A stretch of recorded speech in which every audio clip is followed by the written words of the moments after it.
लेकिन किसी की गाली को स्वीकार कर लेना ये तो बहुत कठिन काम है। किसी की बुराई कर देना तो आसान काम है, लेकिन स्वयं की बुराई को सुन करके स्वीकार कर लेना बहुत कठिन है। किसी की निंदा करना आसान की काम है, लेकिन अपनी निंदा को सुन करके हंसते हुए स्वीकार कर लेना बहुत कठिन काम है। एक बार की बात है, कबीर साहब के जमाने की। अचानक कबीर साहब ने रो दिया।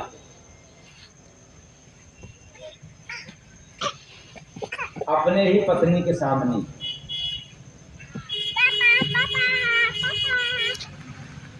भला कोई कबीर पंथी होगा, कोई कबीर मठ से जुड़ा होगा, इसको अन्यथा न लेना, क्योंकि इस पंथ वाले ये कहते हैं कि कबीर साहब के पास न कोई बेटा, न कोई बेटी, न कोई पत्नी। अच्छी बात है, कबीर साहब भगवान मानते हैं, मानना भी चाहिए, क्योंकि भगवान कोई पंखधारी नहीं होता है, भगवान कोई चतुर्भुजधारी नहीं होता। जब निगुरा लोग पत्थर को भगवान मान सकते हैं, तो कबीर साहब को मानने वाले अगर कबीर को भगवान मानते हैं तो इसमें कोई बुराई नहीं है, क्योंकि पत्थर वाला भगवान न जाने किसी इंसान को चेताया, जगाया कि नहीं जगाया, लेकिन कबीर साहब या आपसे जितने महापुरुष हैं, कम से कम कुछ लोगों को जरूर यहाँ से जगा करके चले गए।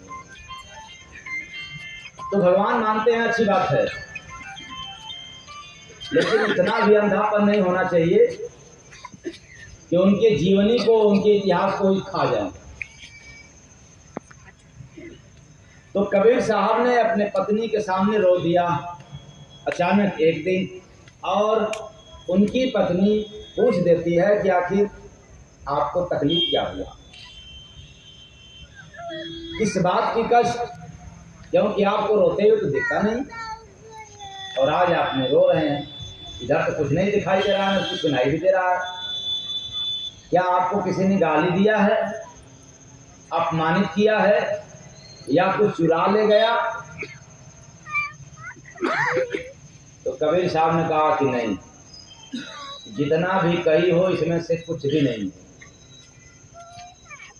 तो फिर सवाल करके फिर रोना क्यों? बात तो बताना पड़ेगा।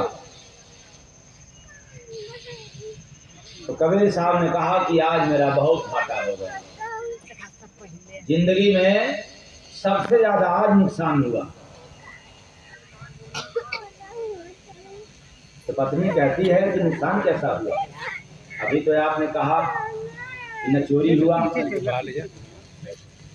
न कोई आपको कुछ कहा, तो फिर घाटा कैसा हुआ? तो कबीर साहब जवाब देते हैं कि आज मेरा निंदक मर गया। कौन मर गया? कौन? निंदक। कबीर साहब ने कहा कि आज मेरा निंदक मर गया, मुझे बहुत नुकसान हुआ, जिंदगी का सबसे ज्यादा आज घाटा हो गया। तो पत्नी कहती है कि आपको तो कितना खुश होना चाहिए कि आपको जो निंदा करने वाला था वो क्या हो गया, सदा के लिए खत्म हो गया। इसमें तो हंसना चाहिए, आप रोते क्यों हो? तो कबीर साहब ने कहा, जानती नहीं हो, जो हमें जानते हैं, मानते हैं, उनको हमारी कमी नजर नहीं आएगी, उनसे हम कभी सुधर नहीं सकते। जो हमें जानते हैं, मानते हैं, उनसे हम बिगड़ सकते हैं, लेकिन सुधर नहीं सकते। जैसे आज के बेटा बेटी, आज के पढ़ने वाले लड़के लड़कियां, इनके भी मम्मी पापा बहुत मानते हैं, फीस मांगते हैं, दे देते हैं, मोबाइल मांगते हैं,